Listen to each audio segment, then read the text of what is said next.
ಮಲದಕಲ್ ಗ್ರಾಮಸ್ಥರ ಸಂಭ್ರಮಾಚರಣೆ. ರಾಯಚೂರು ಜಿಲ್ಲೆ ದೇವದುರ್ಗ ತಾಲೂಕು ಗಬ್ಬೂರು ಹೋಬಳಿಯ ಮಲದಕಲ್ ಸರ್ಕಾರಿ ಹಿರಿಯ ಪ್ರಾಥಮಿಕ ಪಾಠಶಾಲೆ ಮಕ್ಕಳಿಗೆ ಕಬಡ್ಡಿ ಮತ್ತು ಖೋ-ಖೋ ಪಂದ್ಯಾವಳಿಗಳಲ್ಲಿ ಭಾಗವಹಿಸಲು ಕ್ರೀಡಾ ಜರ್ಸಿ ವಿತರಣೆ. 10 ವರ್ಷದ ಬಳಿಕ ಕಬಡ್ಡಿ ಮತ್ತು ಖೋ-ಖೋ ಪಂದ್ಯಾವಳಿಗಳಲ್ಲಿ ಜಯಗಳಿಸಿದ ಸರ್ಕಾರಿ ಶಾಲಾ ಮಕ್ಕಳು ಮಲದಕಲ್ ಗ್ರಾಮಸ್ಥರ ಸಂಭ್ರಮಾಚರಣೆ. ಜರ್ಸಿ ವಿತರಣೆ ಮಾಡಿದ ವೆಂಕಟೇಶ್ ಮಾತನಾಡಿ, ಮಕ್ಕಳಿಗೆ ಪಾಠದ ಜೊತೆಗೆ ಕ್ರೀಡೆಗಳು ಬಹುಮುಖ್ಯವಾಗಿದ್ದು, ವಿದ್ಯಾಭ್ಯಾಸದ ಜೊತೆ ಕ್ರೀಡೆಗಳಲ್ಲಿ ಪಾಲ್ಗೊಂಡು ಸಾಧನೆ ಮಾಡಿದ್ದೆ ಅದರಲ್ಲಿ ಅಂತಹವರಿಗೆ ಉತ್ತಮವಾದ ಭವಿಷ್ಯವಿದೆ. ಕ್ರೀಡಾಪಟುಗಳಿಗೆ ನಮ್ಮ ದೇಶದಲ್ಲಿ ಉತ್ತಮ ಗೌರವವಿದೆ. ನಾವು ಬಡತನದಲ್ಲಿ ಹುಟ್ಟಿ ಬೆಳೆದು ಸರ್ಕಾರಿ ಶಾಲೆಯಲ್ಲಿ ಓದಿ ಸರ್ಕಾರಿ ಶಾಲಾ ಮಕ್ಕಳ ಬಗ್ಗೆ ನನಗೆ ತುಂಬಾ ಅರಿವಿದೆ. ನಾನು ಓದಿದ ಶಾಲೆಗೆ ಏನಾದರೂ ಸಹಾಯ ಮಾಡಬೇಕೆಂದುಕೊಂಡಿದ್ದೇನೆ.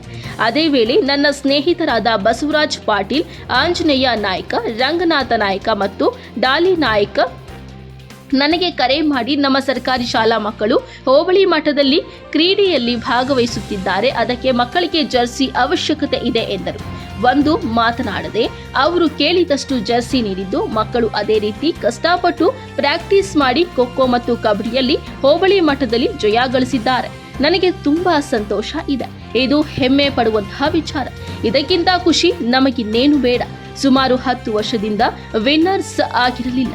ನಾವು ಜರ್ಸಿ ಕೊಡಿಸಿದ ಮೇಲೆ ವಿನ್ನರ್ಸ್ ಆಗಿದ್ದಾರೆ.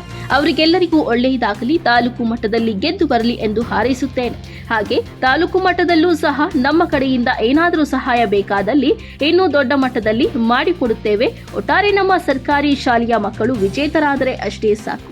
ನಮ್ಮ ಗ್ರಾಮದಲ್ಲಿ 1ರಿಂದ 7ನೇ ತರಗತಿವರೆಗೆ ಇದ್ದು, ಮಕ್ಕಳಿಗೆ ನಮ್ಮ ಕಡೆಯಿಂದ ಸಹಾಯ ಬೇಕಾದಲ್ಲಿ ಖಂಡಿತ ಮಾಡುತ್ತೇವೆ. ನಮ್ಮ ಹುಡುಗರಿಗೆ ಸ್ಪೋರ್ಟ್ಸ್ ಅಂದ್ರೆ ತುಂಬಾ ಇಷ್ಟ. ಯಾವ ಲೆವೆಲ್ಗೆ ಬೇಕಾದರೂ ಹೋಗಬಹುದು. ಆದರೆ ನಮ್ಮ ಗ್ರಾಮದಲ್ಲಿ ಆಟದ ಮೈದಾನ ಇಲ್ಲ. ಅದೇ ನಮಗೆ ಸಮಸ್ಯೆಯಾಗಿದ್ದು, ಸರ್ಕಾರಕ್ಕೆ ನಮ್ಮದೊಂದು ಮನವಿ, ಮುಂದಿನ ದಿನಗಳಲ್ಲಿ ನಮ್ಮ ಸರ್ಕಾರಿ ಶಾಲೆಗೆ ಆಟದ ಮೈದಾನ ಮಾಡಿಕೊಡಬೇಕೆಂದು ಮನವಿ ಮಾಡಿಕೊಳ್ಳುತ್ತೇವೆ ಎಂದರು.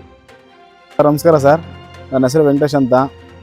ನಮ್ಮದು ರಾಯಚೂರು ಜಿಲ್ಲೆ ತಾಲೂಕು ದೇವದುರ್ಗ ಗ್ರಾಮ ಮಲದಕಲ್ಲು. ಸರ್ಕಾರಿ ಶಾಲೆ ಮಕ್ಕಳು ಖೋ-ಖೋ ಮತ್ತು ಕಬಡ್ಡಿ ಆಡ್ತೀನಿ ಅಂತ ಹೇಳಿದರು ನಮ್ಮ ಫ್ರೆಂಡ್ಸಿಗೆ, ಬಸವರಾಜ್ ಪಟೇಲ್ ಹಾಗೂ ಆಂಜನೇಯ ನಾಯಕ, ರಂಗನಾಥ್ ನಾಯಕ ಮತ್ತು ಡಾಲಿ ಅಂತ. ಆಂಜನೇಯ ನಾಯಕ ಅವರು ನನಗೆ ಫೋನ್ ಮಾಡಿಬಿಟ್ಟು, ನಿಮ್ಮ ಕಡೆಯಿಂದ ಏನಾದರೂ ಜರ್ಸಿ ಸ್ಪಾನ್ಸರ್ ಮಾಡ್ತೀರಾ ಅಂತ ಕೇಳಿದ್ರು. ಸರಿ ಆಯಿತು ಮಾಡ್ತೀನಿ, ನನ್ನ ಕಡೆಯಿಂದ ಏನು ಬೇಕು ಸರ್ಕಾರ ಮಕ್ಕಳಿಗೋಸ್ಕರ ನಾನು ಏನು ಬೇಕಾದ್ರೂ ಮಾಡ್ತೀನಿ ಅಂತ ಹೇಳಿದೆ. ಅದಕ್ಕೆ ಅವರು ಆಂಜನೇಯ ನಾಯಕ ಮತ್ತು ಬಸವರಾಜ್ ಪಟೇಲ್ ಅವರು ನಮ್ಮ ಮಕ್ಕಳಿಗೆ, ಗಂಡು ಮಕ್ಕಳಿಗೆ ಜರ್ಸಿ ಹೊಲಿಸ್ಬಿಡಿ ಅಂತಂತಂದರು. ಓಕೆ ಹೊಲಿಸ್ಕೊಡ್ತೀನಿ ಅಂತ. ಎಷ್ಟು ಜೊತೆ ಬೇಕು ಅಂತ 13 ಜೊತೆ ಹೊಲಿಸ್ಕೊಟ್ಟಿದ್ದೀನಿ. ಇವಾಗ ಹೋಬಳಿ ಮಟ್ಟದಲ್ಲಿ ವಿನ್ನರ್ಸ್ ಆಗಿದ್ದಾರೆ. ಖುಷಿ, ಹೆಮ್ಮೆ ಪಡೋ ವಿಚಾರ. ಇದಕ್ಕಿಂತ ಖುಷಿ ನಮ್ಗೆ ಇನ್ನೇನು ಬೇಡ. ಸುಮಾರು 10 ವರ್ಷದಿಂದ ಅವರು ವಿನ್ನರ್ಸ್ ಆಗಿರಲಿಲ್ಲ. ಇವಾಗ ನಾವು ಜರ್ಸಿ ಕೊಡ್ಸಾದ್ಮೇಲೆ ವಿನ್ನರ್ಸ್ ಆಗಿದ್ದಾರೆ. ಅವ್ರಿಗೆಲ್ಲರಿಗೂ ಒಳ್ಳೇದಾಗಲಿ. ಇವಾಗ ತಾಲೂಕು ಮಟ್ಟಕ್ಕೆ ಹೋಗಿದ್ದಾರೆ. ತಾಲೂಕು ಮಟ್ಟದಲ್ಲಿ ಗೆದ್ದು ಬರಲಿ ಅಂತ ಹಾರೈಸ್ತೀನಿ. ಮತ್ತು ತಾಲೂಕು ಮಟ್ಟದಲ್ಲಿ ನಮ್ಮ ಕಡೆಯಿಂದ ಏನಾದರೂ ಹೆಲ್ಪ್ ಬೇಕಂದರೆ ಇನ್ನೂ ದೊಡ್ಡ ಮಟ್ಟದಲ್ಲಿ ಚೆನ್ನಾಗಿ ಮಾಡ್ಕೊಡ್ತೀನಿ. ವಿನ್ನರ್ಸ್ ಆದರೆ ಸಾಕು, ಚೆನ್ನಾಗಿ ಆಡಲಿ. ನಮ್ಮೂರಲ್ಲಿ 1ನೇ ಕ್ಲಾಸಿಂದ ಹಿಡಿದ್ಬಿಟ್ಟು 7ನೇ ಕ್ಲಾಸ್ವರೆಗೂ ನಮ್ಮ ಕ್ಲಾಸ್ ಇದೆ. ಆ 7ನೇ ಕ್ಲಾಸ್ವರೆಗೂ ಏನೇ ಇರಲಿ ನಾವು ಹೆಲ್ಪ್ ಮಾಡ್ತೀವಿ. ಮತ್ತು ನಮ್ಮೂರಲ್ಲಿ ನಮಗಿಂತ ದೊಡ್ಡ ವ್ಯಕ್ತಿಗಳಿದ್ದಾರೆ. ಅವರು ಮನಸ್ಸು ಮಾಡಿದ್ರೆ ಆ ಕ್ರೀಡಾಂಗಣಗಳಿಗೆ ಇನ್ನೂ ದೊಡ್ಡ ಮಟ್ಟದಲ್ಲಿ ಬೆಳೀತದೆ. ಆಮೇಲೆ ನಮ್ಮೂರು ಜನತೆಗೆ, ನಮ್ಮೂರು ಹುಡುಗರಿಗೆ ಸ್ಪೋರ್ಟ್ಸ್ ಹೆಂಗೆ ಇಷ್ಟ ಇದೆ ಅಂತಂದರೆ, ಆಟದಲ್ಲಿ ಎಷ್ಟು ಇಂಟ್ರೆಸ್ಟ್ ಇದೆ ಅಂತಂದರೆ ಇನ್ನೂ ಟಾಪ್ ಲೆವೆಲ್ ಇದೆ. ನಮ್ಮೂರು ಟಾಪ್ ಲೆವೆಲ್ ಇದೆ. ಆಮೇಲೆ ಇನ್ನೊಂದು, ನಮ್ಮೂರಲ್ಲಿ ಗ್ರೌಂಡ್ ಇಲ್ಲ, ಅದೊಂದು ಪ್ರಾಬ್ಲಮ್ ಇದೆ. ಸರ್ಕಾರಕ್ಕೆ ಒಂದು ಮನವಿ, ದಯವಿಟ್ಟು ನಮ್ಮೂರಿಗೆ ಒಂದು ಗ್ರೌಂಡ್ ಮಾಡಿಕೊಡಿ ಅಂತ ಹೇಳಕ್ಕೆ ಇಷ್ಟಪಡ್ತೀನಿ ಸರ್.